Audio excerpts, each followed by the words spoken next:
শিৱসাগৰ জিলাৰ শিক্ষানুষ্ঠানসমূহৰ ভিতৰত এখন অন্যতম নামজ্বলা শিক্ষানুষ্ঠান হৈছে বেতবাৰী উচ্চতৰ মাধ্যমিক বিদ্যালয়।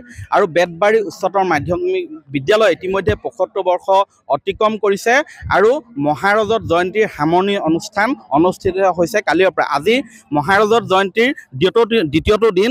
এই মহাৰজত জয়ন্তীৰ বেতবাৰী উচ্চতৰ মাধ্যমিক বিদ্যালয়ৰ মহাৰজত জয়ন্তীৰ দ্বিতীয়টো দিনত আজি ৭৫খন পতাকা উত্তোলন কৰিছে একেলগে।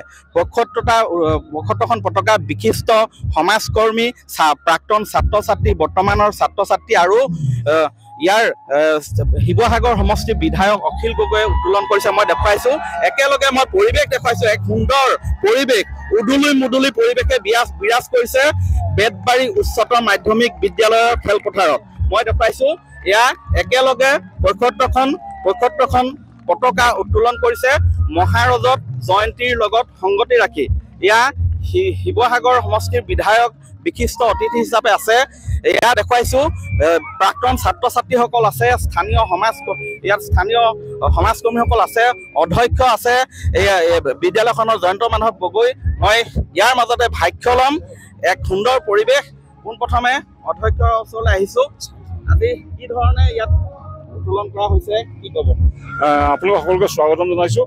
আজি বেতবাৰী উচ্চতৰ মাধ্যমিক 1949 চনত স্থাপিত হৈছিল। আজি 2025 চনৰ ৭৫ বছৰ অতিক্ৰম কৰিছে, জাষ্ট অতিক্ৰম কৰিছে।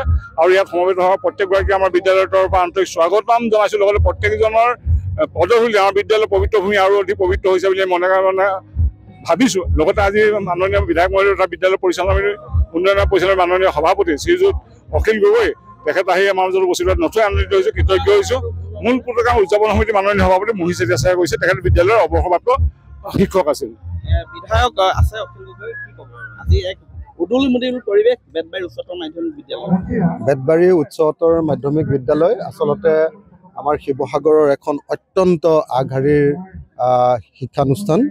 গতিকে এই বিদ্যালয়ত আজি মই এই পবিত্ৰ উৎসৱটোত উপস্থিত থাকিবলৈ পোৱাৰ কাৰণে আৰু মই এই সময়খিনিত মই নিজে সভাপতি হৈ থকাৰ কাৰণে মই নিজকে গৌৰৱান্বিত অনুভৱ কৰিছোঁ। অকল শিক্ষা ক্ষেত্ৰতে নহয়, এই বিদ্যালয়ে লগতে অসমৰ ক্ৰীড়া জগতলৈকো বিৰাট অৱদান যোগাই থৈছে।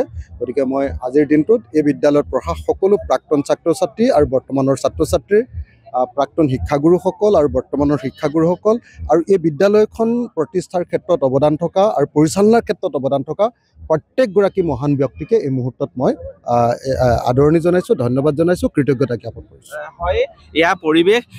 এই বেতবাৰী উচ্চতৰ মাধ্যমিক বিদ্যালয়ৰ আচলতে ৭৫ বছৰে জ্ঞানৰ পোহৰ বিলাই আহিছে, শিক্ষাৰ পোহৰ বিলাই আহিছে আৰু মানৱ সম্পদ গঢ় দিয়াত অত্যন্ত গুৰুত্বপূৰ্ণ ভূমিকা লৈ আহিছে। কেৱল ইমানেই নহয়, এই বেতবাৰী উচ্চতৰ মাধ্যমিক বিদ্যালয়ত একালত শিক্ষকতা কৰিছিলে ৰামধেনু যুগৰ প্ৰখ্যাত কবি বেনু সিঙে। এইখন বিদ্যালয়ত শিক্ষকতা কৰিছিলে। ইয়াৰ উপৰিও ৰাষ্ট্ৰীয় আন্তঃৰাষ্ট্ৰীয় পৰ্যায়ৰ বহু ক্ৰীড়াবিদৰ জন্ম দিছে, খেলুৱৈৰ জন্ম দিছে এইখন শিক্ষানুষ্ঠানে। আজি আপুনি ইয়াত উপস্থিত আছে, কি অনুভৱ? বেতবাৰী উচ্চতৰ মাধ্যমিক বিদ্যালয়ৰ যিটো গৌৰৱোজ্জ্বল ৰজত জয়ন্তী, আজি নিজে পতাকাখন উত্তোলন কৰিব পাই বহুত সুখী হৈছোঁ আৰু তেওঁলোকক উত্তম কামনা কৰিছোঁ। হয়, এয়া মই দেখুৱাইছোঁ এক আনন্দ উৎসাহে ভৰি পৰিছে। ইয়াত প্ৰাক্তন ছাত্ৰীসকলো আহিছে। আপোনালোকে একালত ইয়াতে পঢ়িছিলে নেকি? হয়, আমি ইয়াতে পঢ়িছিলোঁ। কেনেকুৱা লাগিছে আজি এই জয়ন্তীত উপস্থিত? আজি মানে কেনেকুৱা ইমানেই ভাল লাগিছে, মানে ভাষা নাই বুজাবলৈ। সঁচাকৈ আজি আমি 84 বেটছ হয়, আহি ইয়াত সকলোকে লগ পাই বহুত আনন্দ লাগিছে, ভাল লাগিছে। ভাল লাগিছে। এইটো দিন আৰু চাগে পাহৰিব নোৱাৰোঁ আৰু ঘূৰাইও নাপাওঁ। বহুত ভাল লাগিছে আজি। হয়, বহু বছৰ পূৰ্বে এই বিদ্যালয়তে অধ্যয়ন কৰিছিলে। আজি সকলো প্ৰাক্তন ছাত্ৰ ছাত্ৰী ইয়াত লগ হৈছে, বৰ্তমানৰ ছাত্ৰ ছাত্ৰীসকল লগ হৈছে। এইখন বিদ্যালয়ত শিক্ষকতা কৰি যোৱা তেওঁলোকো লগ হৈছে। এক প্ৰকাৰৰ ক'বলৈ গ'লে আচলতে ইয়াত উদুলি মুদুলি পৰিৱেশে বিৰাজ কৰিছে।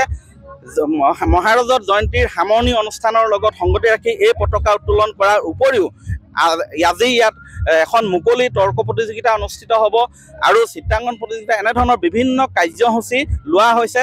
4 দিনীয়াকৈ অনুষ্ঠিত কৰা হৈছে। আজি দ্বিতীয়টো দিনত এনেধৰণেই এক পৰিৱেশে বিৰাজ কৰিছে।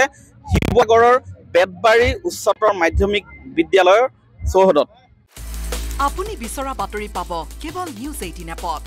নিউজ 18 এপ ডাউনলোড কৰিবলৈ স্কেন কৰক এই QR কোড। গুগল প্লে ষ্টৰতো পাব এই নিউজ 18 এপ।